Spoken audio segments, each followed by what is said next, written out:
اور نہ آج پگھلی ہے۔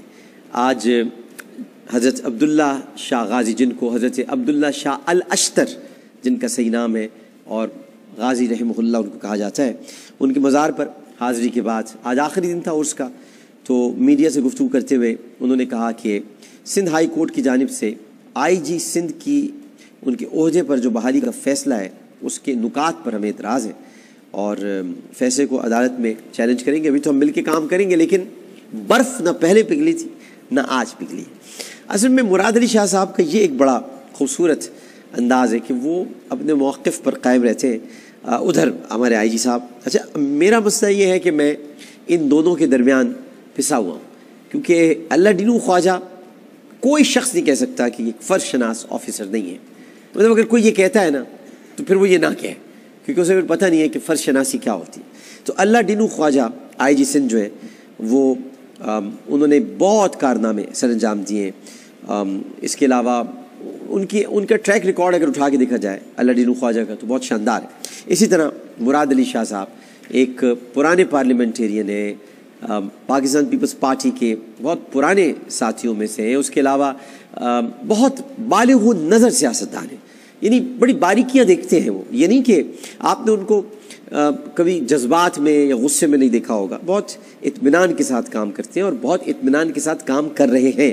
ایک سندھ کے بہت اچھے ایڈمنسٹریٹر ہیں جناب مراد علی شاہ صاحب۔ اب یہ جو جھگڑا ہے، میری اپنی دلی تمنا تو یہ ہے کہ کوئی بیچ میں پڑھ کر اس کو ختم کرائے، کیونکہ دونوں ہی ضروری ہیں صوبہ سندھ کے لیے، لیکن اب کچھ چیزیں ایگو بن جاتی ہیں۔ عدالت نے یہ کہا ہے کہ بھئی اللہ ڈینو خواجہ صاحب کو برقرار رکھا جائے۔ مراد علی شاہ صاحب یہ کہتے ہیں کہ برف پگھلی ہے نہ پگھلی، لیکن جو اچھی بات ہے وہ یہ کہ کوئی بھی ایسی حرکت نہیں کی جاتی سندھ حکومت کی طرف سے۔ میں اسی لیے کہتا ہوں تھوڑا سا اگر نااہل سیکھ لیتے تو یہ نہیں کیا کہ قانون کا مذاق اڑایا، عدالتوں کی توہین کی، ایسا کبھی سندھ حکومت نے نہیں کیا، مگر وہاں تو یہی ہوتا رہا وفاق میں۔ تو جیسے عدالت نے کہا ویسے انہوں نے اللہ ڈینو خواجہ صاحب کو برقرار رکھا، بحال رکھا، کوئی بحث مباحثہ نہیں ہوا، لیکن اپنا کام کر رہے ہیں اور کام کر رہے ہیں مراد علی شاہ صاحب، میں جانتا ہوں کام کر رہے تو کچھ نہ کچھ کر جائیں گے یہ، لیکن اللہ ڈینو خواجہ بھی اپنا کام کر رہے ہیں، وہ بھی کام کر رہے ہیں، یہ بھی کام کر رہے ہیں، دونوں کام کر رہے ہیں۔ آج ان سے یہ بھی پوچھا گیا کہ سینٹرل جیل کراچی سے جو فرار ہوئے ہیں دہشت گرد، ان کی افغانستان میں موجودگی، جس پر ابھی تھوڑی دیر پہلے ہمیں ثناء اللہ عباسی صاحب نے کلیئر کر دی پکچر، اور یہی بات مراد علی شاہ صاحب نے ڈھکے چھپے لفظوں میں کہی تھی۔ ثناء اللہ عباسی صاحب نے صاف کہہ دیا ایسی کوئی رپورٹ نہیں ہے کہ وہ افغانستان پہنچ گئے، لیکن مراد علی شاہ صاحب نے کہا کہ جیل سے فرار قیدی اگر آپ کہتے ہیں کہ افغانستان کیسے پہنچے تو اس کے متعلق ذمہ داروں کا تعین کر کے ہم تحقیقات کریں گے۔ ابھی فی الحال ایسی کوئی اطلاع نہیں ہے کہ وہ افغانستان پہنچ گئے ہیں۔ کراچی والے تیار ہو جائیں، کیونکہ 8 محرم الحرام سے 10 محرم الحرام تک آپ موٹر سائیکل پر ڈبل سواری نہیں کر سکیں گے۔ جی ہاں، آپ اپنی ڈبل سواری کی جتنے شوق ہیں وہ آپ 8 محرم الحرام تک پورے کر لیجئے، کیونکہ اس کے بعد ڈبل سواری پر پابندی عائد کر دی گئی ہے، اور ہمیشہ یہی ہوتا آیا ہے، پتہ نہیں یہ کب تک ہوتا رہے گا۔ امام حسین کے دن آ رہے ہیں، یعنی امام حسین کی یاد کے دن آ رہے ہیں، تو ہم خوف زدہ ہیں کہ دہشت گردی نہ ہو جائے۔ ربیع الاول آتا ہے، سرکار دو عالم صلی اللہ علیہ وآلہ وسلم کی ولادت کا مہینہ آتا ہے، تو ہم خوف زدہ ہو جاتے ہیں کہ کہیں دہشت گردی نہ ہو جائے۔ اسی طرح چہلم کا جلوس نکلتا ہے تو ہم خوف زدہ ہو جاتے ہیں کہ کہیں دہشت، یعنی یہ وہ ایام ہیں جن میں ہمیں خوف زدہ ہونے کی بجائے سب کو مل جل کر، اس میں ہم تو بھائی بچپن سے سبیل حسین مناتے آئے ہیں، ہم تو بچپن سے امام کا ذکر کرتے آئے ہیں، ہم تو بچپن سے صحابہ سے محبت کرتے آئے ہیں، تو ہماری یہ محبت تو ختم نہیں ہو سکتی۔ لیکن دہشت گرد انہی دنوں میں بہت آسان اہداف ہوتے ہیں، ان کو نقصان پہنچاتے ہیں، تو اسی لیے 8 محرم الحرام سے 10 محرم الحرام تک کراچی سمیت سندھ بھر میں موٹر سائیکل پر ڈبل سواری پر پابندی عائد کر دی گئی ہے، اور محرم الحرام میں اسلحہ ساتھ لے کر چلنے پر اور اس کی نمائش پر بھی 60 روز کی پابندی ہے۔ یہ میں ویسے آپ کو آپس کی بات ہے، جو کہ اب نہیں ہوتا پروگرام نیلے پیلے پہ، لیکن ہم آپس کی بات آپ سے کر رہے ہیں کہ ایسا کچھ ہوگا نہیں، آپ لے کے بھی چلیں گے نا اسلحہ تو کچھ نہیں ہوگا، یہ میں آپ کو بتا دوں، یہ ہوگا نہیں کچھ بھی۔ یہ ایک نوٹیفیکیشن ہوتا ہے جو میرے خیال ہے کہ پاکستان بننے سے پہلے سے قائم تھا، یہ نوٹیفیکیشن میں تھوڑی بہت تبدیلی کر کے جاری کر دیتے ہیں ان دنوں میں۔ یہ تیار رہتا ہے نوٹیفکیشن. یہ پیلے رنگ کا ہو گیا ہوگا, یہ بہت پرانا ہے یہ, تو یہ ہر دفعہ جاری ہو جاتا ہے. تو اس کے علاوہ یہ بھی اس میں لکھا ہے, میں وہی حیران تھا کہ یہ لائن آئی نہیں ابھی تک, کہ سادہ لباس سیکیورٹی گارڈز بھی اسلحہ لے کر ساتھ نہیں چل سکتے. پولیس موبائل سے مماثلت رکھنے والی پرائیویٹ گاڑیوں کے استعمال اور محرم الحرام کے دوران لاؤڈ اسپیکر کے استعمال پر بھی پابندی ہوگی. میں مسکورا اس لیے رہا ہوں کیونکہ ان میں سے کچھ بھی نہیں ہوگا. یہ وہ سب چیزیں جو یہی ہوں گی, سب یہی ہوں گی. اور اس میں ایک اور بات, میں ابھی تو ایک لسٹ نہیں آئی ہے, اللہ کی قسم آپ کو کھا کے کہہ رہا ہوں میں, ابھی ایک لسٹ آئے گی کہ ان ذاکرین کے اور ان علماء کے سندھ میں داخلے پر پابندی لگی. ان میں سے 70-80 لوگ مر چکے ہوں گے, مطلب ان کا انتقال ہو چکا ہے, لیکن وہی لسٹ چل رہی ہوگی. خدا کی قسم آپ دیکھ لیجیے گا, یہ آ جائے گی 1-2 دن میں. آپ کو میں اس میں سے گن کے نام بتاؤں گا, یہ صاحب اب نہیں ہے زندہ, یہ نہیں ہے زندہ, پرانی چل رہی ہے. اور ضابطے کی کاروائی وہ ضابطے کی کاروائی ہو جاتی ہے. خیر بہرحال میرا کام تھا آپ کو یہ اطلاع دینا, اور اطلاع میں نے آپ کو دے دی ہے. آج ایک اور تکلیف دہ صورتحال جنگ گروپ کے لیے رہی, اور جنگ گروپ کی پوری کوشش تھی کہ یہ جو مسئلہ ہے حدیبیہ پیپر ملز کا, اس کو اس طرح اچھالیں 2-3 دن تک, اور ایسا کام کیا جائے اس پر, مطلب ایسا کام ہو نا, مطلب کام ایسا ہو کہ یہ نیب جو ہے نا, یہ سپریم کورٹ نہ جائے. اب اس میں آرٹیکل چھاپ لو, پروگرام کر لو, اس کو بٹھا لو, اس کو بلا لو, گوگل بابا سے کرا لو. منا بیچارہ اکیلا کرتا ہے, ایسے منع کے پروگرام کو میں بیچارے کو میں کرتے ہی, منا اکیلا رہ گیا, منع سے کیا لینا دینا. تو گوگل بابا کے ذریعے پروگرام کرا لو, اخبار میں خبریں چھاپ دو, انصار عباسی صاحب ان سے کچھ لکھوا لو, احمد بے نورانی سے کچھ لکھوا لو, تاکہ کسی طرح سے ایسا ہو کہ یہ جو لاہور ہائی کورٹ کا فیصلہ ہے اس کے خلاف نیب جو ہے وہ سپریم کورٹ نہیں جا سکے. تو یہ پوری تیاریاں انہوں نے کی. لیکن ہوا کیا, آج یہ ہوا کہ نیلا پیلا جنگ, سب کا دباؤ بیکار گیا, اور قومی احتساب بیورو نیب کی جانب سے اعلامیہ جاری کیا گیا ہے کہ نیب کی جانب سے حدیبیہ پیپر ملز کیس کے فیصلے کے خلاف سپریم کورٹ میں اپیل کی جائے گی. ٹھینگا مل گیا جنگ گروپ کو اور نیلے پیلے کو. تو اس سے قبل آپ کو پتا ہوگا کہ لاہور ہائی کورٹ نے حدیبیہ پیپر ملز کیس ختم کرنے کا فیصلہ کیا تھا, اور نیب نے ابتدائی طور پر حدیبیہ پیپر ملز کیس پر اپیل نہ کرنے کا فیصلہ کیا تھا.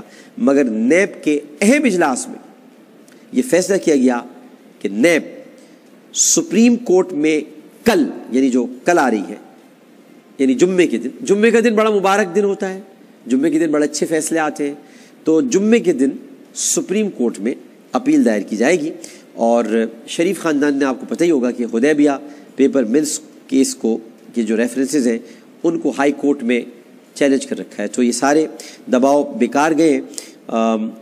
خبر جو چھپی تھی جنگ گروپ پہ, اس کا عکس دکھا دیتا ہوں میں پہلے آپ کو لیتے کہ عکس کیا تھا, ذرا عکس دکھائیے گا. آج جنگ اخبار حدیبیہ کیس میں اپیل کے لیے کون دباؤ ڈال رہا ہے, یہ بائی لائن ہے انصار عباسی صاحب کی. جی, ایک اجلاس کے دوران کیس کی اپیل دائر نہ کرنے پر سینئر نیب حکام کو ڈانٹ پلائی گئی. حدیبیہ کیس میں اپیل کے لیے کون دباؤ ڈال رہا ہے, مجھے کس نے نکالا, کون دباؤ ڈال رہا ہے, کیوں نکالا, کون دباؤ ڈال, یہ ایسی سوالات ہیں. وہ بھی ایسی کرتے ہیں, ان کے لوگ بھی ایسی, کون ڈال رہا ہے, بھائی بتا دو کون ڈال رہا ہے, سوالیہ نشان. کون ہے بھائی, بتاؤ بھائی, نوک کون ہے. نہیں, یہ بتائیں گے نہیں, یہ نہیں بتائیں گے. یہ ہمیشہ آدھی بات بتاتے ہیں. یہ کہتے ہیں کہ واٹس ایپ کال آئی, وہ رجسٹرار کی کال تھی, رجسٹرار سپریم کورٹ نے وہ کال کی, لیکن وہ اپنی شناخت بتا رہے تھے کہ وہ رجسٹرار سپریم کورٹ, شناخت وہ تھے نہیں. اچھا, وہ اتنی سی لائن جو ہوتی ہے نا, تھے نہیں, وہ نکال دیتے ہیں لوگ بعد میں, اور اس کے بعد جب اپنے پروگرام شروع کرتے ہیں تو اس میں یہ تھے نہیں والی نکال کر کہتے وہ واٹس ایپ کال جو آئی تھی نا وہ رجسٹرار کی کال تھی. اس پر کیا موقف ہے, رجسٹرار نہ اس کی تردید کر رہے ہیں نہ تصدیق کر رہے ہیں, کیوں جواب نہیں دے رہے, کال نہیں اٹھا رہے. ارے بھائی, آپ نے تو خود ہی لکھا ہے کہ کوئی اپنے آپ کو رجسٹرار بتا کر فون کر رہا تھا, تو کیوں اٹھائیں گے وہ بھائی, خود پہلے لکھا تھا آپ نے. اسی طرح یہ کون دباؤ ڈال رہا ہے. اب یہ جو کون ہے نا, یہ آپ کل ذرا سپریم کورٹ جائیے گا سارا بھائی صاحب, وہ پوچھے گا کون, کس نے کہا کہ یہ سپریم کورٹ جانا چاہیے, یہ کون ہے, کون, حکومت آپ کی, وزراء آپ کے، سارے بڑ بولے وزراء آپ کے، حکومت آپ کی چل رہی ہے، خاقان اعظم آپ کے، چودھری کیا نام ہے ان کا، چودھری نہیں ہے وہ، کیا نام، خواجہ آصف صاحب، وہ آپ کے، چودھری آ جاتا، اچھے آدمی کا نام آ جاتا ہے کبھی کبھی منہ پہ، پورا رہ گیا تھا چودھری نثار، خواجہ آصف آپ کے، اسی طرح سے تلال چودھری ایک اور ہے، تلال چودھری آپ کے، دانیال عزیز وہ بھی چودھری، وہ بھی آپ کے، یہ سارے چودھری آپ کے ساتھ بیٹھے ہوئے، حکومت آپ کی ہے، جو چاہتے ہیں آپ کرتے ہیں۔ تو یہ کون ہے؟ کون؟ مجھ کو تو بتا دو کون؟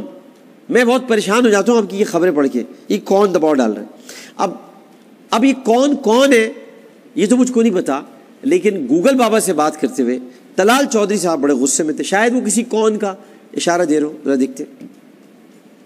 سب سے پہلے تو وہ بنیاد جس کی وجہ سے یہ ریفرنس بنے، ہم اس بنیادی حکم کے خلاف نظر ثانی میں گئے ہیں۔ ہم سمجھتے ہیں کہ وہ بنیادی حکم قانون کے مطابق نہیں ہے۔ اس کے بعد نیب کو استعمال کیا گیا ہے، حکمن کہا گیا ہے کہ وہ ریفرنس بنائے، قانوناً اس نے نہیں بنائے۔ قانون میں تو اس کے بہت ساری ایسی چیزیں تھیں جو قانون کے تقاضے پورے نہیں ہوئے، اور اس کے بعد جو جج ہے نیب کے، ان کے اوپر ایک سپروائزری جج لگا دیا گیا، ٹائم باؤنڈ کر دیا گیا ہے، اور ٹائم اس طرح کے رکھے گئے ہیں کہ جس طرح الیکشن کی ڈیٹس کے جو کہ چیزیں میچ کرتی ہیں، یعنی کیا 2018 کے الیکشن اور بہت ساری چیزیں سیاسی جو معاملات ہیں وہ اس کیس کے ساتھ میچ کر رہی ہیں۔ اور میں پہلے دن سے کہہ رہا ہوں یہ سیاسی کیس ہے، یہ اقتدار تک جانے کا کیس ہے، یہ احتساب کا کیس نہیں۔ ہم اس کو سیاسی کیس بھی سمجھتے ہیں۔ یہ ایک سانس میں آدمی اتنا سارا کیسے بول سکتا ہے؟ ایک گینیز ورلڈ ریکارڈ کا مقابلہ ہونا چاہیے جس میں تلال چودھری ایک سانس میں مطلب اتنی ساری باتیں، مطلب حیران کن بات ہے۔ ویسے تلال صاحب اب یہاں کون کا کچھ پتا کہ کوئی دباؤ ڈال رہا ہے، کوئی دباؤ ڈال رہا ہے۔ اچھا میں آپ کو ایک خبر بتا، اچھا ایک عام سی بات، اصل میں تو وہاں کام کر چکا ہوں نا، مطلب میں کام کر چکا ہوں، مطلب یوں سمجھ لیں کہ میں، اگر آپ کہیں بھی آپ پہلے جنگ گروپ میں تھے، جیو نیوز میں کام کرتے تھے جو نیلا پیلا ہے، تو لوگ کہتے بھی مجھے آپ بھی تو تھے پہلے وہاں پہ۔ اچھا بھائی تھے، پہلے تو ہم بچپن میں نیکر بھی پہنتے تھے، تو کیا پھر پہن کے آ جائیں؟ تو پہلے تو ہم یہ بھی تھے۔ اچھا اور بھی پوچھتے نہیں آپ بھی تو پہلے وہاں تھے، تو قائد اعظم بھی پہلے کانگریس میں تھے، بعد میں مسلم لیگ میں آ گئے، تو مطلب پہلے کون کہاں تھا؟ ہور بھی پہلے یزید کے ساتھ تھا، بعد میں امام حسین کے پاس آ گیا، یہ کون پہلے کیا تھے؟ آپ بھی تو تھے۔ ہاں بھی تھے، ہمیں پتہ ہے ہم تھے۔ تو ان کا طریقہ واردات کیا ہوتا ہے؟ میں آپ کو طریقہ واردات بتاؤں۔ طریقہ واردات یہ ہوتا ہے کہ وہ ایک ایسی خبر لگاتے ہیں جس کا کوئی سر پیر نہیں ہوتا، لیکن وہ توجہ کا مرکز ہوتی ہے خبر، یا تو وہ باکس میں لگے گی یا وہ خبر ایسے موقع پر لگے گی کہ جس سے آپ یہ جان سکتے ہیں یہ کون ہے۔ اچھا یہ میں اپنا تجزیہ پیش کر رہا ہوں، یہ حتمی دلیل نہیں ہے، یہ کون کا مسئلہ جو ہے نا اب بتاتا ہوں۔ ایک خبر آج جنگ اخبار کے صفحے اول پر لگی، مطلب اس کا کوئی تک نہیں تھا، میرا دعویٰ ہے اس کا کوئی تک نہیں تھا۔ پاکستان میں کسی نے یہ سوال نہیں پوچھا، کسی کے دماغ میں یہ خیال نہیں ہے، کسی کو اس کا خدشہ نہیں ہے، کوئی اس معاملے میں متمنی نہیں ہے، کسی کی خواہش اور آرزو نہیں ہے، کوئی اس بات کو لے کر تکلیف میں نہیں ہے، کسی کو خجالت قلبی نہیں ہے، کسی کے دل کے اندر ہوک نہیں اٹھ رہی ہے، لیکن اس کے باوجود یہ خبر آج چھپی ہے۔ خبر کیا چھپی ہے ذرا اسکرین پہ دیکھیے گا۔ جج حضرات کی تنخواہوں کے بارے میں، چیف جسٹس پاکستان کی تنخواہ 8,46,000، allowances 3,70,000، chief justice high court کی 7,84,000 تنخواہ، 2,96,000 الاؤنس ملتا ہے۔ تفصیلات پیش۔ کیوں بھائی؟ کیوں؟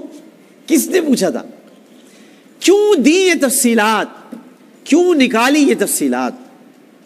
کیوں نکالی یہ تفصیلات؟ کیا قصور تھا؟ کیوں نکالا یہ ساری معلومات کو؟ کیوں نکالا؟ کیوں نکالی یہ تفصیلات؟ یہ ضرورت کیا تھی کہ آج کے جنگ میں یہ خبر چھپتی؟ آج عدلیہ کے معزز جج صاحبان اور چیف جسٹس سمیت دیگر ججز کی تنخواہوں اور الاؤنسز پر مبنی جو خبر صفحہ اول پر شائع ہوئی ہے، ناظرین محترم، اس میں لکھا ہے کہ چیف جسٹس پاکستان کی تنخواہ 8,46,000، الاؤنسز 3,70,000 ہے۔ حکومت سے اشتہارات اور دیگر مدوں میں اربوں روپے وصول کرنے والا جنگ گروپ چیف جسٹس اور دیگر ججز کی تنخواہوں کے بارے میں تفصیل تو اس طرح چھاپ رہا ہے کہ جیسے وہ ان کا استحقاق نہیں ہے بلکہ کچھ اور ہے۔ استحقاق تو آپ کا بھی نہیں ہے جو اشتہارات آپ نے لیے ہیں، اپنی تفصیلات تو بتائیں آپ نے کتنے اشتہارات لیے۔ یہ تو استحقاق ہے جج صاحبان کا تنخواہ لینا، آپ کیوں چھاپ رہے ہیں؟ یہ تو ایسا لگ رہا ہے کہ جج صاحبان تنخواہ نہیں لے رہے، یہ کچھ اور پیسے لے رہے ہیں خاک ہم بدین۔ وہ کسی کی تنخواہ چھاپی جاتی ہے، اوروں کی بھی تو بتائیں۔ نیا بابا کتنی تنخواہ لیتے ہیں ہمیں بتاؤ بھائی، ہم یہاں اپنی بڑھوائیں تھوڑی سی بات کر کے، شعیب صاحب سے بات کر کے ہم تھوڑی بڑھوا لیں۔ یہ اپنے کیا نام ہے گوگل بابا، یہ کتنی تنخواہ لیتے ہیں بھی بتا دو، حامد میر کتنی تنخواہ لیتے ہیں بھی بتا دو، سب کی تنخواہیں بتاؤ بھائی۔ اور کس کو آپ لوگ پہلے دے دیتے ہو تنخواہ اور کن کیمرہ مین کو بعد میں دیتے ہو 3 مہینے بعد؟ پی اینس کو نہیں دیتے ہو، چھوٹے چھوٹے رپورٹرز کو نہیں دیتے ہو، اینالسٹ کو نہیں دیتے ہو، بڑے اینکرز کو دے دیتے ہو، بڑے نیوز کاسٹر کو دے دیتے ہو۔ بتاؤ نا، یہ پوری بات ہے نا، یہ تو غلط بات ہے کہ آپ چیف جسٹس نے بتا رہے ہو۔ ساری بات بتائیں نا، ساری بات بتائیں۔ یہ بھی بتائیں کہ تھوڑا تھوڑا کتنے پیسے لیتا ہے، تھوڑا تھوڑا الگ سے کتنے پیسے جمع کراتا ہے بچوں کے نام پہ بینک میں، تھوڑا تھوڑا تھوڑے تھوڑے کے بارے میں بتائیں۔ یہ سمجھ میں نہیں آ رہا کہ آپ نے چیف جسٹس کی تنخواہ اور یہ تمام جو معلومات دی ہیں، اس میں یہ ہے کہ موجودہ وزیر اعظم اور سابق وزیر اعظم، یعنی سابق وزیر اعظم تو نہیں، وزیر اعظم ہے، سابق وزیر جو پیٹرولیم ہے شاہد خاقان عباسی تو وزیر اعظم ہے، ان کی سفارش پر مقرر ہونے والے ایک صاحب تھے پاکستان اسٹیٹ آئل کے مینیجنگ ڈائریکٹر شیخ عمران الحق۔ میر صاحب کو نام یاد ہوگا۔ علی محمد صاحب سو گئے تو آپ تھوڑا سا جاگ جائیں، علی محمد صاحب کو جگا دیں کیونکہ انہیں بھی یہاں پہ آنا ہے شو میں، علی محمد صاحب کو جگا دیں۔ تو یہ جو پاکستان اسٹیٹ آئل کے جو مینیجنگ ڈائریکٹر تھے شیخ عمران الحق صاحب، یہ 38 لاکھ روپے لیتے تھے، 38 لاکھ۔ اور 38 لاکھ روپے یہ کیوں لیتے تھے یہ بتانے کی زحمت تو جنگ گروپ نے گوارا ہے۔ مجھے یہ بتا دیں 38 لاکھ جج تو لے رہا ہے پاکستان کا چیف جسٹس جو ہے 8 لاکھ روپے، تو یہ 38 لاکھ روپے جو عمران الحق صاحب وصول کرتے ہیں یہ جنگ گروپ کیوں نہیں بتا رہا؟ حکومت نے کروڑوں روپے کے اشتہارات صرف جنگ گروپ کو کیوں دیے یہ کیوں نہیں بتا رہا؟ ججز کی تنخواہ کا حوالہ دینا ناظرین محترم ویسی ایک کوشش ہے، میں صرف مماثلت آپ کو بتا رہا ہوں، آگے بڑھنا ہے مجھے، ویسی ایک کوشش ہے جیسے جائز حق ہونے کے باوجود جنرل ریٹائرڈ راحیل شریف کے ساتھ انہوں نے کیا تھا، اور جنرل ریٹائرڈ راحیل شریف کی زمینوں کو جو ان کو الاٹ کی گئی تھی، جو کہ BRB نہر کے پاس بنجر زمینیں وہ ان کو الاٹ کی گئی، اس پر اتنا شور مچایا جنگ گروپ نے، اتنا شور مچایا کہ یہ مراد تھی اس کو بھی متنازع بنا دیا تاکہ عوام اور ریاست کے خلاف اداروں کو گمراہ کیا جا سکے۔ بالکل ایسی ایک کوشش آج جنگ گروپ نے کی ہے۔ مجھے بہت شرم آتی ہے، بہت دکھ ہوتا ہے کہ ہمارے ملک کے جج صاحبان کی تنخواہ جو کہ کچھ بھی نہیں ہے، جو وہ کام کر رہے ہیں اس حساب سے کچھ بھی نہیں ہے، اسے چھاپا جا رہا ہے جان کر۔ کیونکہ کون دباؤ ڈال رہا ہے؟ ان کا خیال یہی ہے کہ جج صاحبان شاید یہ دباؤ ڈال رہے ہیں، حالانکہ ایسا نہیں ہے۔ نیب نے اپنے طور پر یہ فیصلہ کیا ہے، لیکن بہرحال ان کو کون سمجھا سکتا ہے؟ ایک وقفے کے بعد جب میں واپس آؤں گا تو جنگ گروپ کی ایک اور خوفناک حقیقت، خوفناک توہین عدالت، ہولناک خبر آج انہوں نے چھاپی ہے، ہولناک، بلکہ جتنے ناک لگ سکتے ہیں اس میں لگا لیں آپ، خوفناک، خطرناک، ہولناک، اندوناک، اور کون سے ناک ہوتے ہیں جتنے بھی ہیں وہ سب لگا لیں، وہ میں آپ کو آ کے بتاتا ہوں۔ علی محمد صاحب کو جگا لیں جب تک، ایک وقفے حاضر ہوتے ہیں، ایسے نہیں چلیں۔